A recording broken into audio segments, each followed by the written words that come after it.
Recibimos, Walter, como prometimos a nuestro invitado allá, un hombre de la casa, Jorge Jacobe. Jorge, gracias por estar allí. ¿Qué tal? Gracias a ustedes por el espacio. Siempre es importante, siempre nos gusta sumar voces a esto de pensar la Argentina que tenemos. Y en ese desafío es que, bueno, te convocamos para que nos cuentes en primer lugar, vos sos una persona que tenés un gran panorama.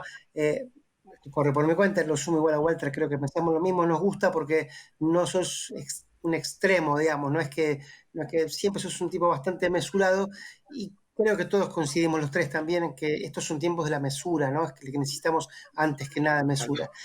A propósito de tu análisis, Jorge, ¿cómo ves la situación general de la Argentina en este contexto de pandemia? Mira, en términos de opinión pública, voy a hablar yo, Uh-huh. de lo que podemos dar cuenta, lo que demuestran los números es que el clima social se ha descompuesto a un ritmo muy acelerado, digamos.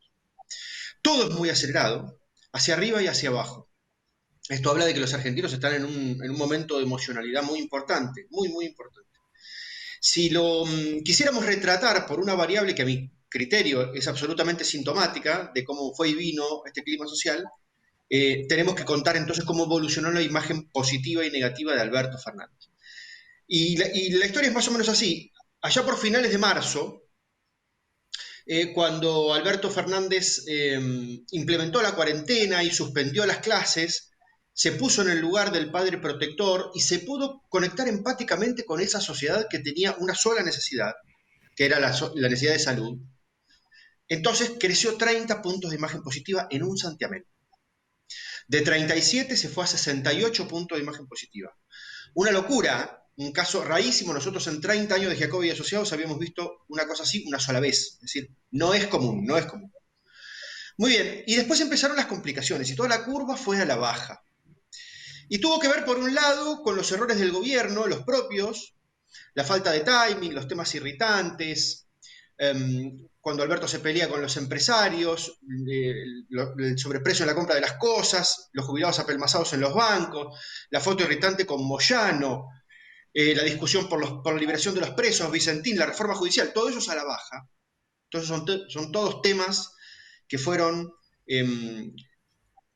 haciendo síntoma del clima social, pero me parece que en el fondo hay un contexto psicológico de los argentinos, que es que se fueron superponiendo diferentes problemas y después hicieron síntoma con los temas. A ese primer problema de la salud, con el cual el presidente se pudo entonces conectar bien, siguieron los problemas económicos, las angustias de índole económica. Y ahí el presidente se plantó de otra forma, una dinámica de buenos y malos, donde los que querían salud eran los buenos, los que querían economía eran los malos, eran perversos, eran destituyentes, eran suicidas. La sociedad se empezó a desconectar. Y una tercera fase, ya te diría, de problemas de índole psicológico, todas esas angustias que nos asaltaron a los argentinos, amén de la condición socioeconómica que nos encontrara, con laburo, sin laburo, con muchos ingresos, pocos ingresos, con una casa, al mes y medio ya todos teníamos alguna angustia, que tenía que ver con el encierro, con no ver a tu gente querida, con que se fallecía un familiar, con los chicos encerrados en la casa, en fin. Cuando a una periodista se le ocurrió levantar la mano en una conferencia de prensa y decir la palabra angustia, el presidente la sacó directamente carpiendo. Más desconexión. Entonces, fíjate que el gobierno, a medida que se fueron sumando y mezclando los problemas en la cabeza de la gente, el gobierno fue cada vez menos empático. Y entonces la imagen de Alberto fue cayendo, como decía yo. Hace un mes estaba exactamente en el mismo lugar de donde partió antes de la pandemia, 37 de positiva, 45, siguió bajando un poquito apenas la positiva, está en 35, pero creció mucho la negativa, que está en más de 55.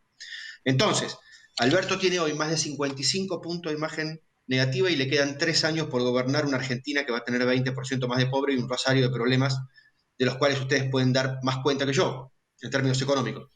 Entonces, ¿qué pasa? La gente gira la cabeza y empieza a pensar para la próxima elección en herramientas para pegarle al sistema, para pasar una factura, para demostrar su enojo y en una herramienta de recambio para el 23. Walter. Y a la hora de pensar en esa herramienta para el recambio, ¿estamos pensando en figuras nuevas, en figuras que hoy no están en el escenario o en aquellos que ya pasaron en algún momento por la administración o por lugares de relevancia en la política? Mira, yo quiero ser claro en esto. Estamos hablando de renovación de ambos bandos. Porque el kirchnerista está viendo a Cristina agotada y está viendo que Alberto va a terminar absolutamente agotado y no tiene relevo. Kicillof, que está a cargo del peor problema de todos de la Argentina, también va a terminar absolutamente desgastado. El kirchnerismo y el peronismo no tienen figuras hacia el futuro. En la oposición hay por lo menos, te diría, tres estrategias. En la oposición, pensando en Juntos por el Cambio, hay por lo menos tres estrategias. Las que se cuentan siempre, que son los halcones y las palomas, y yo agrego una que es la de los sujetos tácitos. Esta última es la de aquellos que dicen, dicen, no tiene sentido sacar la cabeza en este momento, mostrarse, subir al ring, porque si el kirchnerismo y el peronismo quisieron gobernar este país y les tocó este quilombo, que se coman los cachetazos ellos. Si nosotros sacamos la cabeza, lo que va a suceder es que se van a referenciar sobre nosotros y otra vez siempre la vuelta a la discusión sobre que la culpa la tienen ustedes. Esa estrategia genera sujetos tácitos que se están cuidando para no desgastarse ahora. Vidal y Macri, por ejemplo. Vidal mide 15 puntos más que Macri, pero en definitiva los dos están haciendo lo mismo. Después tenés la de las palomas, aquellos que no pueden esconder la cabeza porque están a cargo de un ejecutivo y deciden mostrarse afables con el momento y no quedar en el lugar del opositor que pone palos en la rueda. Horacio Rodríguez Larreta, ahora si quieren después hacemos un asterisco con Larreta. Y por último, la de los halcones, que es la de aquellos que dicen al kirchnerismo no le podés dar ni un centímetro de ventaja, tenés que salir a marcarle la cancha todos los días, tenés que redefinir las fronteras de la identidad cada mañana, ahí tenés a Patricia Bullrich. Las tres estrategias pescan en públicos diferentes. A mi criterio, no tiene ningún sentido que una mate a las otras dos. Definir el partido no tiene ningún sentido. Tendrían que ir juntos, no hasta el 21, tendrían que ir juntos hasta el 23. Porque, insisto, hay un anzuelo que es para Pejerrey, un anzuelo que es para Tararira y hay otro anzuelo que es para Boga. Y son diferentes. El asterisco me interesa, Jorge. Bueno, fíjate que el kirchnerismo ha ido intentando subir al ring a diferentes personas. Lo intentó con María Eugenia Vidal en algún momento, lo intentó con Macri en algún otro momento y ahora lo han hecho con Horacio. Yo diría lo siguiente, para que lo que nos escuchan y ven lo tengan claro. Los gobiernos, cuando no saben si van a ganar o a perder la próxima elección, o cuando no saben si quieren ganar o perder la próxima elección, lo que sí pueden decidir es contra quién pierden. ¿Okay? Porque construyen el rival. Se ponen a atacar a uno, lo suben al ring y le dicen a la gente que los odia o que está disgustada con ellos, vayan ahí que ese es mi rival. Es lo que hizo Cristina durante sus 2 mandatos respecto de Macri. Lo construyó para perder con el más diferente. Es lo que hizo Menem cuando construyó a De la Rúa. Si le dejamos la bomba puesta, se la dejamos al más diferente, al del bando contrario. Muy bien. Entonces, cuando el gobierno ataca a Horacio, lo que hace es subirlo al ring. Y Horacio empieza a crecer en términos de imagen positiva. Hoy tiene ya 43 puntos de imagen positiva. Y tiene muy poca negativa. Acordate que yo les decía, 55 tiene Alberto y Rodríguez Larreta tiene 25 apenas. Es decir, es un hombre que, si bien lo están subiendo al ring, todavía no despierta pasiones. Ahora, es un momento de mucha oportunidad para Larreta y también de mucho riesgo. Porque subirte al ring 3 años antes de la elección, es un riesgo enorme. Que toda la sociedad que está enojada con el gobierno dé vueltas la cabeza y te mire, y vos tener que ser consecuente con ese deseo durante 3 años, es dificilísimo. Es como que vos entres al boliche un sábado a la noche y todo el boliche se da vuelta para verte. No sabés si es una oportunidad o si termina siendo un problema, si hay algo que está muy mal. Walter. Sí, pensando en esto y pensando que el año próximo, en menos de un año, vamos a tener elecciones, ¿vos imaginás un escenario en el cual volvamos a ver algunos dirigentes desde el lado de la oposición candidateándose y desde el lado del oficialismo, ¿a qué dirigentes veríamos en esas candidaturas o quiénes son los potenciales? Y te lo pregunto esto porque en estos días el presidente Alberto Fernández ha decidido, bueno, mostrar un poco más a sus ministros, supongo que para recuperar un poco la agenda mediática, ¿no? Pero también habrá que empezar a mirar un poquito más allá lo que tiene que ver con el calendario electoral, ¿no? Claro. Mira, respecto de la próxima elección, el primer apunte para ordenar la cuestión es saber en términos genéricos cómo está acomodada la opinión pública. Todavía no sabemos la oferta, de modo tal que no la podemos medir, pero sí en términos genéricos le preguntamos a la gente si quiere que el gobierno gane las elecciones o si quiere que el gobierno pierda las elecciones o si le da lo mismo. Muy bien, en ese sentido sabemos que el 33%, a veces 35% de los argentinos quiere que el gobierno gane las elecciones. Así que pongan el candidato que pongan, aunque pongan un POTUS de candidato en cada provincia, van a tener 35 puntos en términos nacionales. Por supuesto, en cada provincia los guarismos van a ser diferentes. Y ya hay un 54% que quiere que el gobierno pierda las elecciones. La pregunta es, de este 54%, ¿cómo se va a astillar, cómo se va a atomizar en cada uno de los distritos? Y si en cada uno de los distritos va a estar la misma boleta que nuclee el mayor porcentaje opositor, supongamos Juntos por el Cambio, o si en cada provincia va a ganar uno diferente. El PRO en la capital, y los socialistas en Santa Fe, y el peronismo local en Córdoba, y el MPN en Neuquén, ¿okay? De modo tal que la oposición no puede hacer una sumatoria porque no presentaron el mismo partido en todos los lugares. Eso en términos genéricos. Muy bien. Ahora, en términos de candidatos, me parece que por el lado de la oposición, Juntos por el Cambio, van a estar las grandes figuras, aquellas que tienen más imagen positiva que yo nombraba anteriormente, digamos. Y me parece que por el lado del oficialismo la crisis es enorme, porque no hay, de repente un día crece Bernie y alcanza 30 puntos de imagen positiva y adentro se ponen incómodos y después misteriosamente explota un problema que no sabe resolver bien y otra vez vuelve a tener 15 puntos de imagen positiva. Es decir, también están largando gente a la cancha sin demasiado consenso interno y muy antes de tiempo. Entonces no sabemos qué es lo que van a presentar. Tienen que aprovechar esta elección para construir la dirigencia del mañana del lado del peronismo y del lado del kirchnerismo. Y hay que ver que también, si bien, por ejemplo, por el lado de la oposición podemos nombrar 3 o 4 personas, que son las que dábamos cuenta recién, de todas formas hay que construir oferta en 24 provincias. En 24 provincias y en 2.500 municipios, de modo tal que la cantidad de personas que se necesitan es mucha. Y el sistema político no lo tiene, porque la opinión pública argentina se convirtió cada vez más en una máquina de picar carne política que pica carne más rápido de lo que la carne se puede reproducir. Jorge, ¿y por qué lo nuevo vendría de la mano de una experiencia gubernamental bastante traumática, por ponerle un Claro. calificativo? Porque los argentinos seguimos entrampados en la pelea entre Frankenstein y el hombre lobo. Seguimos en esa dinámica. Y buscamos maquillar a Frankenstein y después buscamos maquillar al hombre lobo. Y eso estuvo muy demostrado en la elección del 2015. En el 2015, tanto Cristina como Macri, ya los dos tenían más de 50 puntos de imagen negativa. Imagínate que presentarte una segunda vuelta con más de 50 puntos de imagen negativa es ir a perder, excepto que te enfrentes con otro que tiene también más de 50 puntos de imagen negativa, que entonces es una moneda al aire. Entonces, sabiendo que estaban desgastados, pero no queriendo largar la manija, los dos buscaron maquillarse de peronistas. Es decir, ir al bailongo con una careta peronista. Bueno, muy bien, lo que sucedió es que Cristina, que es más habilidosa que Macri, se puso la careta del lado de la cara.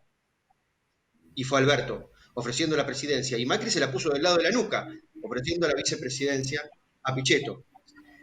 Pero, en definitiva, uno de los dos ganó, pero la situación sigue demostrando que están absolutamente desgastados. Ahora, la opinión pública no puede salir de esa lógica. Lo que horroriza, porque la pelea horroriza a la opinión pública, también atrae.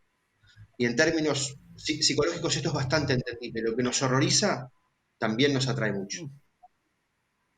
Sí, vean el dilema de las redes sociales, ¿no? Que se expone súper bien allí.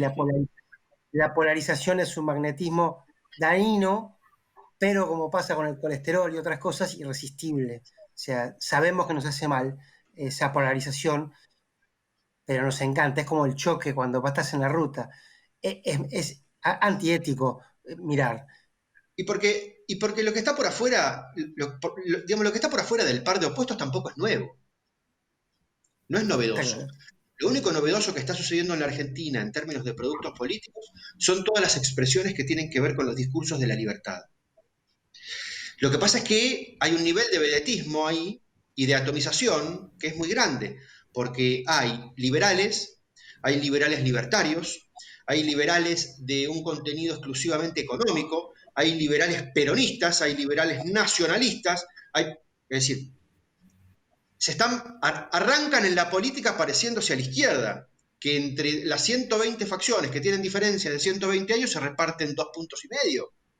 Yo lo celebro que entren a la conversación porque me parece que tienen que estar representadas todas las opciones. Me parece muy bueno que salgan de lo oprobio y de la vergüenza en la cual quedaron puestos tras los años 70 y los 80 con justa o sin justa razón, no importa. Pero es bueno que hoy participen. Ahora, como que les falta mucho recorrido hasta que se organicen y dejen las plumas un poquito de lado y armen un solo sector. Me lo sacaste de la boca, te iba a decir que te faltaban los liberales del Maipo, pero lo dijiste vos mejor que yo. Walter, te lo juro que lo estaba pensando. Sí, Por ser elegante. Te pregunto, en función de esto que estabas mencionando recién, me quedé pensando un poco en la situación del presidente respecto de la política sanitaria, cómo maneja ante la sociedad la continuidad del confinamiento, de la cuarentena, ¿no? Me pregunto si el presidente quedó un poco entrampado en esta circunstancia y porque en los últimos días se han escuchado inclusive voces de aquellos expertos que lo asesoran, señalando, por ejemplo, que es un momento de empezar a repensar la idea de que los chicos vuelvan a tener clases, como que se empiezan a escuchar voces disidentes y asociando esto a lo que es la caída de la imagen, insisto con esto, ¿no? Tengo un signo de interrogación sobre si le convendrá a Alberto Fernández seguir por el mismo camino que inició ya hace 6 meses, ¿no? Mira, los números son muy contundentes en este sentido. Cuando le preguntamos a la gente si le sigue teniendo miedo al coronavirus o no, el 75% de los argentinos dice que le tiene algo o mucho de temor al coronavirus. Eso no bajó, sigue siendo absolutamente estable. Es decir, no perdimos miedo. No es cierto que la cuarentena se rompió de facto porque perdimos miedo, no es cierto.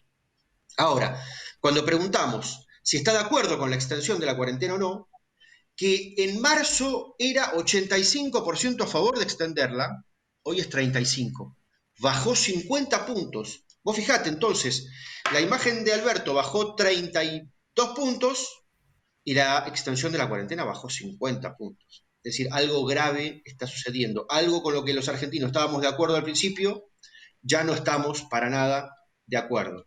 Yo creo que efectivamente, como bien vos señalás, el gobierno se dio cuenta, primero, que había tenido un gran hit, un gran éxito, y se aferró a él, y después no lo pudo largar, no lo pudo ni siquiera transformar, no lo pudo ayornar. Como, a ver, para hacer un paralelismo liviano, digamos, como si Maradona, después de hacerle el gol a los ingleses, hubiera intentado siempre hacer el mismo gol. Y no vas a hacer siempre el mismo gol, no te va a servir la misma jugada, por más que esa haya sido una genialidad. Bueno, a ese primer momento, muy bueno, donde a la discusión de lo político entraron los especialistas de la salud en términos de infectólogos me refiero, que es una gran novedad, y es una gran noticia porque la política argentina es un chamullo entre abogados, que no pueden hacer la boca con un vaso, que entre un especialista es una gran noticia, pero después tendrían que haber entrado otros especialistas, economistas y sobre todo psicólogos. Un psicólogo se hubiera sentado en esa mesa y explicado, si bien esta situación es absolutamente novedosa para la humanidad, sabemos más o menos cómo se comportan los seres humanos en términos de confinamiento. Y entonces las políticas probablemente hubieran sido otras. Jorge, me quedé pensando en la jugada de Maradona. También es cierto que lamentablemente en la Argentina, en el mundo en general, tampoco somos siempre los peores del mundo, no todos jugamos para ganar el mismo partido. Entonces, tenés dos problemas, que a lo mejor Maradona quiere hacer el mismo gol y que a lo mejor crees que los que tienen la misma camiseta argentina en realidad no la están tienen. buscando otro resultado. No la tienen o están buscando otro resultado. Pero eso lo dejamos para más adelante porque se nos acaba el programa. Un gran placer, Jorge. Incluso en la cosa que a veces no estamos de acuerdo, tenemos una manera distinta, sigue siendo, en lo personal, súper edificante escucharte, porque me dejás pensando y aportás una mirada que te deja pensando. Así que lo recontravaloro, ¿sabes? Bueno, y yo también, y les agradezco por el espacio. Lo interesante es charlar sobre las diferencias, si no se pone muy aburrido. Está claro, tenemos diferencias con Walter, sobre todo por ser de Boca, pero eso también lo dejamos para otro programa. Gracias por acompañarnos, nos vemos el martes que viene. Chao, hasta luego.